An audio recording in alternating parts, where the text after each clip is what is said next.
കാസർഗോഡ് കുമ്പള ബന്ദിയടുക്കയിൽ 3 വീടുകളിൽ കവർച്ചാശ്രമം.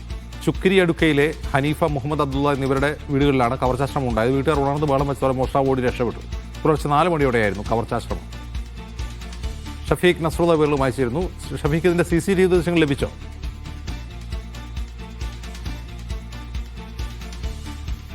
മുഖംമൂടിയും ഗ്ലൗസും ഫുൾ കൈ ഷർട്ടും പാൻസും ധരിച്ച മോഷ്ടാവിൻ്റെ വിവിധ ദൃശ്യങ്ങൾ CCTVയിൽ പതിഞ്ഞിട്ടുണ്ട്. പുലർച്ചെ 4 മണിയോടുകൂടിയാണ് ഇത്തരം ഒരു കവർച്ചാശ്രമം തുടങ്ങിയത്. ചൂരിക്കടുക്കയിലെ ഹനീഫ, മുഹമ്മദ് അബ്ദുള്ള എന്നിവരുടെ വീട്ടിലാണ് മോഷ്ടാവ് എത്തിയത്.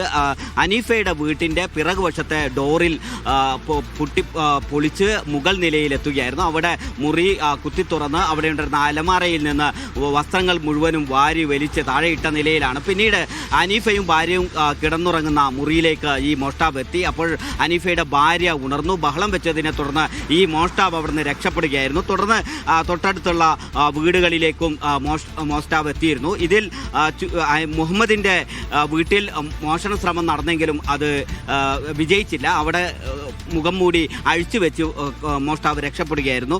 അബ്ദുള്ള എന്നിവരുടെ വീട്ടിൽ എത്തിയപ്പോൾ ഗൾഫിലുള്ള മകൻ്റെ കയ്യിൽ CCTV ദൃശ്യങ്ങൾ അദ്ദേഹത്തിൻ്റെ മകൻ്റെ മൊബൈൽ ഫോണിൽ കാണാവുന്നതാണ്. വീട്ടിൽ ഇങ്ങനെ മോഷ്ടാവ് എത്തി എന്ന വിവരം അതേ സമയം തന്നെ ഗൾഫിലുള്ള മകൻ്റെ മൊബൈൽ ഫോണിൽ അദ്ദേഹം കണ്ടു. മകൻ വീട്ടുകാരെ വിളിച്ച് വിവരം അറിയിച്ച് അവർ ബഹളം വെച്ചപ്പോൾ ഈ മോഷ്ടാവ് ഓടി രക്ഷപ്പെടുകയായിരുന്നു. ഇങ്ങനെ മോഷ്ടാവ് എത്തിയതിൻ്റെ CCTV ദൃശ്യങ്ങളൊക്കെയും പുറത്ത് വന്നിട്ടുണ്ട്. 3 വീടുകളിൽ, തൊട്ടടുത്തുള്ള 3 വീടുകളിലാണ് ഇങ്ങനെ പുലർച്ചെ മോഷ്ടാവ് എത്തുകയും അവിടെ ബഹളം വെക്കുകയും ചെയ്തതിനെ തുടർന്ന് മോഷ്ടാവിന് മോഷണം നടത്താൻ കഴിഞ്ഞിട്ടില്ല. 3 വീടുകളിലും കയറി അവിടെ നിന്ന് ഓടി രക്ഷപ്പെടുന്ന ഒരു സാഹചര്യമാണ് ഈ മോഷ്ടാവിനുണ്ടായത്. ഇപ്പോൾ കുമ്പള പോലീസ് വിവരം അറിഞ്ഞ് സ്ഥലത്തെത്തി പരിശോധന ആരംഭിച്ചിട്ടുണ്ട്. മോഷ്ടാവിനെ കണ്ടെത്താനാവും ഉടൻ തന്നെ എന്നൊരു പ്രതീക്ഷയിലാണ് ഈ കുമ്പള പോലീസ് ഉള്ളത്. അജിംസ്.